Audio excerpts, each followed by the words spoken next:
कान कुब्ज कुल का ब्राह्मण,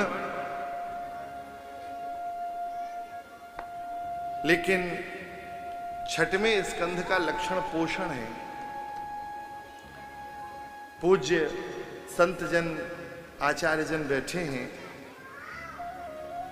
महाराज, एक चोर किसी राजकोष में खड़ा हो तो दिन रात यही चिंतन करता है कि कहां से पैसा उठाऊं, किस युक्ति से यहां से ये माल खिसका दूं। ये चोर का चिंतन होता है। छठवें स्कंध का लक्षण है पोषण। पोषणम तदनुग्रह,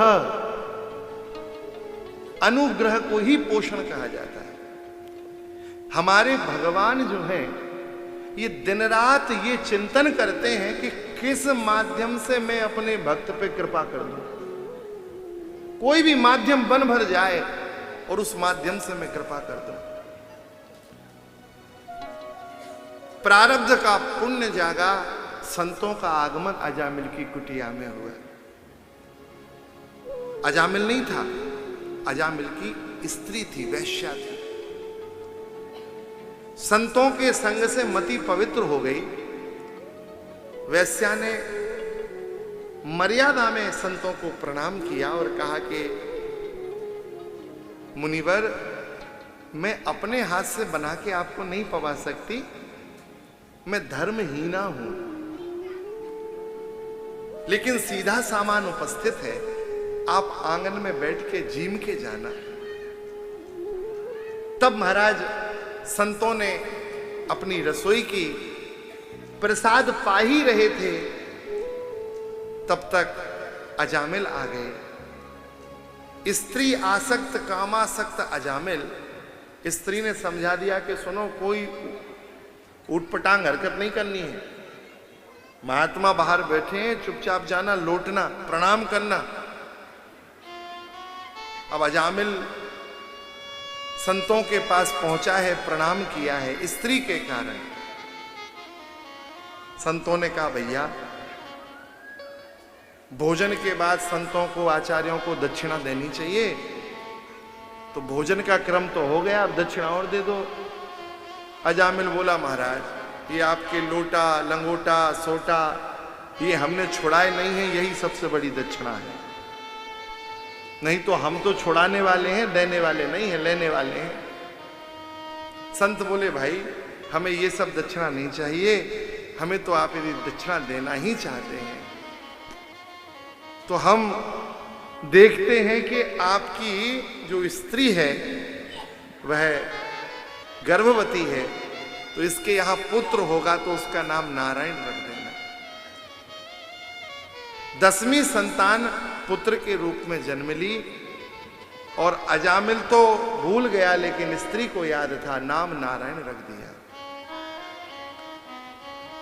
अब समझने वाली बात यह है कि क्या अजामिल ने भगवान का नाम लिया? बताइए, भगवान का नाम लिया? नहीं लिया, बिल्कुल नहीं लिया। भगवान शुकदेव ने स्पष्ट कर दिया कि अजामिल ने भगवान का नाम नहीं लिया। जीवन का अंत समय आया, यमदूत सामने दिखे, यमदूतों को देखकर घबरा गया और भगवान सुखदेव कहते हैं, किसको पुकारा? दूरे क्रीडन का सक्तम पुत्रम नारायणावहम। किसे पुकारा? नारायण को नहीं, पुत्रम, अपने बेटा को पुकारा। भगवान को नहीं पुकारा। ना भगवान की स्मृति से पुकार कर रहा है कि हे हरि मेरी रक्षा करो। भगवान से रक्षा की कामना नहीं है। कामना किससे कर रहा है? पुत्र से कर रहा है। यही तो भगवान की करुणा दिखेगी आपको, यही तो भगवान की यही भगवान का स्वभाव दिखेगा कि भगवान को पुकारा नहीं जा रहा है, भगवान को बुलाया नहीं जा रहा है, लेकिन देखो कैसा कोमल स्वभाव है भगवान का। भगवान चाहते थे कि अजामिल का कल्याण करना है, मौका मिले मौका मिले और एक मौका ठाकुर जी को मिल गया, बस भगवान ने वही माध्यम बना लिया, अपने पुत्र को बुलाया, पुत्रम नारायण वयम, अपने आह्वान किया पुत्र का, लेकिन पुत्र तो नहीं आया। कौन आ गए? साक्षात भगवान के दूत आ गए, विष्णु पार्षद प्रकट हो गए। इसलिए अजामिल का चरित्र नाम की महिमा का चरित्र नहीं है, नामाभास की महिमा का चरित्र है। नाम तो लिया ही नहीं है उसने, नामाभास की महिमा का चरित्र है।